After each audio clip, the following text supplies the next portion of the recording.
नमस्ते दोस्तों, मेरा नाम अभिषेक है और मैं आज आपसे बात करूंगा नाड़ी एस्ट्रोलॉजी में हम मैरिज का प्रॉमिस कैसे देखें या कैसे देखते हैं। प्रॉमिस से मेरा मतलब है कोई वो इवेंट होगा या नहीं होगा, इससे मेरा मतलब है। और ये पहला पॉइंट हो जाता है कि प्रॉमिस कैसे रीड करने का। दूसरा पॉइंट होता है कि अगर प्रॉमिस में है वो इवेंट होगा तो कब होगा। ये दो ही चीज़ें देखते हैं हम लोग चार्ट को रेक्टिफाई करने के बाद। नाड़ी एस्ट्रोलॉजी में प्लैनेट्स को बेस बनाया गया है, प्लैनेट्स के कारकत्वों को बेस बनाया गया है। तो देखिए, मेल चार्ट में जो है वाइफ का कारक वीनस है और फीमेल चार्ट में पति का कारक जो है वो मार्स है। इन दोनों पे आने वाले इफेक्ट ये बता सारा स्टेटस बता देते हैं कि आपकी मैरिटल लाइफ कैसी होगी, अच्छी रहेगी, बुरी रहेगी, या उसमें डिले है, या उसमें प्रॉब्लम होगी, या होगी ही नहीं।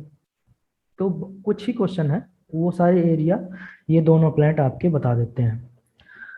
अब इसको इसके रूल्स क्या है स्टडी करने के, तो वो हम अभी देखते हैं। इस पे स्क्रीन पे दे मैं आपको बताने की कोशिश करता हूँ।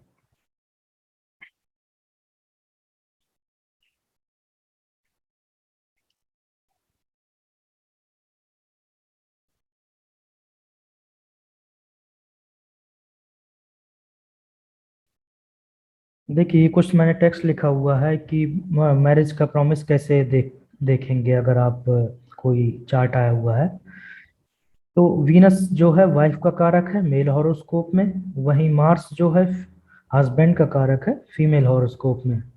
इन दोनों के साथ जो रिलेशन प्लांट बनाते हैं स्पेशली, देखिए ये अगर सर्टेन कंडीशन होंगी जो मैंने नीचे दी हुई हैं, तो हम कंसीडर कर सकते हैं कि इस चार्ट में मैरिज का प्रॉमिस है। फिर हम उसके अकॉर्डिंग हम उसको टाइमिंग दे सकते हैं कि कब वो मैरिज के एक्चुअल में योग बन रहे हैं शादी के टाइमिंग की। देखिए, अगर आपने मेरे प्रीवियस वीडियोस देखे हो तो आपको मैंने बताया था कि कोई भी प्लेनेट से, जो भी हम प्लैनेट के बारे में स्टडी कर रहे हैं, तो उससे अगर सर्टेन पोजीशंस पे कोई प्लैनेट बैठ जाते हैं तो वो उस चीज को का प्रॉमिस बताते हैं कि ये चीजें इसको मिलेंगी या ये प्लैनेट्स इसको इन्फ्लुएंस करेंगे लाइफ में। हम इस केस में वीनस को स्टडी कर रहे हैं।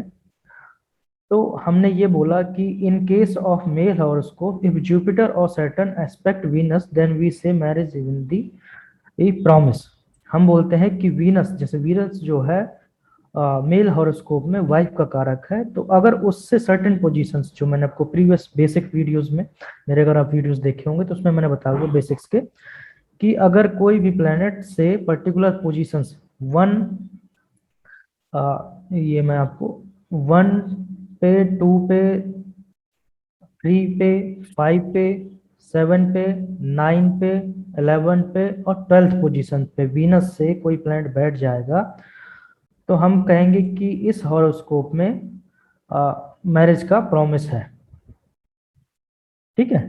वैसे ही अगर हमारे पास फीमेल का हॉरोस्कोप आया हुआ है, तो हम देखेंगे मार्स से अगर जुपिटर और सैटर्न इन पर्टिकुलर पोजीशंस पे 1, 2, 3, 5, 7, 9, 11, 12th पोजीशन पे अगर बैठ जाएंगे जुपिटर और सैटर्न, तो हम बोलेंगे कि फीमेल चार्ट में मैरिज का प्रॉमिस है।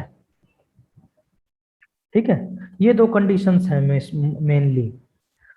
अब इसके अलावा भी कई बार क्या होता है कि हमें ऐसा लगता है, ये देखने में आया है कि इवन ये पोजीशंस पे बैठने के बावजूद भी मैरिज हो जाती है। मैं के बावजूद नहीं बैठे हुए हैं इन पोजीशंस पे, वन पे, टू पे, थ्री पे, फाइव पे, सेवन पे, नाइन पे, 11 पे, 12th पे, इवन हम दिखता है कि कई बार मैरिज हो जाती है। तो उन केस में क्या होता है, देखिए मैंने लिखा भी है, जुपिटर और Saturn not makes relation with Venus in male horoscope and Mars in female horoscope. Even then अगर वीनस चार्ट में, मेल चार्ट में वीनस अच्छी पोजीशन में बैठा हुआ है और शत्रु ग्रहों से वो एफ्लेक्टेड नहीं है, एनिमी प्लैनेट से, तो इवन वी से कि हाँ इन this chart marriage is in the promise. वैसे ही अगर फीमेल का चार्ट है, तो हम देखते हैं अगर मार्स की पोजीशनिंग बहुत अच्छी है, प्लेस्ड अच्छा है और अच्छी तरीके से कोई एनिमी प्लैनेट उसको इफेक्ट नहीं कर रहे हैं ज़्यादा, तो हम कहते हैं कि even then marriage in the promise in this chart.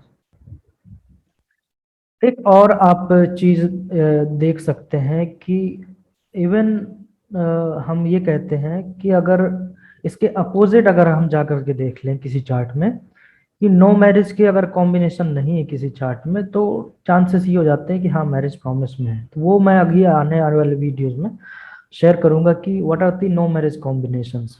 ठीक है, उनको भी आप क्रॉस चेक में लगा सकते हैं और आप देन उसके बाद आप टाइमिंग कर दीजिए इवेंट की कि कब हो सकता है। ठीक है, ये हो गई कंडीशंस की बात कि मैरिज का प्रॉमिस है या नहीं है। अब दूसरी बात आती है उसको उसको एग्जाम्पल चार्ट्स में कैसे देखेंगे।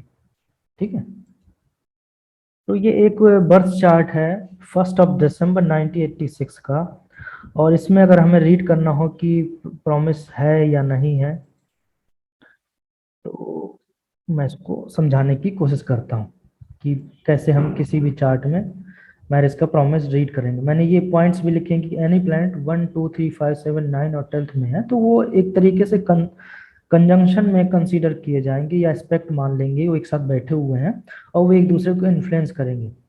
ये एक मेल चार्ट है, हमें मालूम है, तो यहाँ पे वीनस पे हमारा फोकस आएगा, बाकी प्लैनेट्स को हम भूल जाएंगे। ठीक है, हमारा रूल था कि अगर जुपिटर और सैटर्न अगर किसी भी मेल हॉरोस्कोप में वीनस से 1 2 3 1 पे 2 पे 3 पे 5 पे 7 पे 9 पे 11 पे 12 पे बैठ जाएगा तो हम कहेंगे प्रॉमिस में है।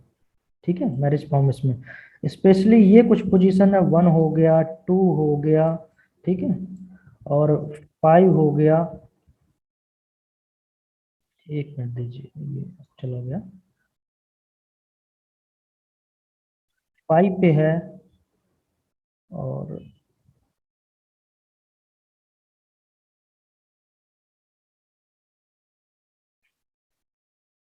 5 पे है, 9 पे है। ये थोड़ा सा स्ट्रांग पोजीशंस हो जाती हैं किसी भी प्लैनेट के लिए। अगर इन पोजीशंस पे बैठता है तो हम इसकी पॉसिबिलिटी ज़्यादा मान लेते हैं कि हाँ इस चार्ट में मैरिज का प्रॉमिस स्ट्रांगली प्रॉमिस है। ठीक है, अब जैसे हमने देखा इस चार्ट में दो दो कंडीशन फॉलो हो रही हैं। वीनस से नेक्स्ट हाउस पे सैटर्न है सेकंड पोजीशन पे, स्ट्रांग पोजीशन पे, तो एक ये रूल पास हो गया हमारा।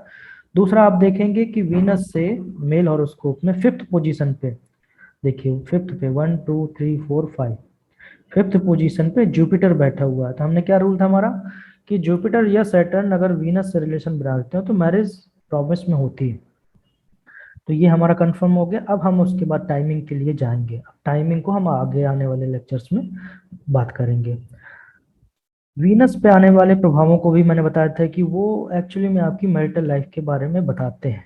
ठीक है, आप देख सकते हैं इस चार्ट में मैरिज तो प्रॉमिस में है, बट इस चार्ट में डिस्टर्बेंस भी है। देखिए मैंने भी कोई भी बताया था कि कोई प्लैनेट से 12th पे कोई प्लैनेट बैठ जाता है, एनिमी प्लैनेट सेकेंड पे बैठ जाते हैं, तो वो भी अपना इफेक्ट करेंगे। ये तीनों तीन तीन प्लैनेट सेकेंड हाउस में बैठे हुए हैं वीनस से, तो इनका इन्फ्लुएंस तो रहेगा ही। ठीक है, मार्स चलो फ्रेंड है इसका, मरकरी भी एक तरीके से फ्रेंड ही है। ठीक है, पर ये कहीं ना कहीं देखिए तीन तीन चार चार प्लैनेट्स जो है नेगेटिव प्लैनेट्स, उसके पापकर्तरी योग भी बोलते हैं इसको, आगे पीछे बैठे हुए हैं। तो ये इसको मैरिटल लाइफ को एंजॉय नहीं करने देंगे, ये डिस्टरबेंस क्रिएट करेंगे। Even the marriage is in the promise in this horoscope, but it shows that the disturbance is very prominent in this.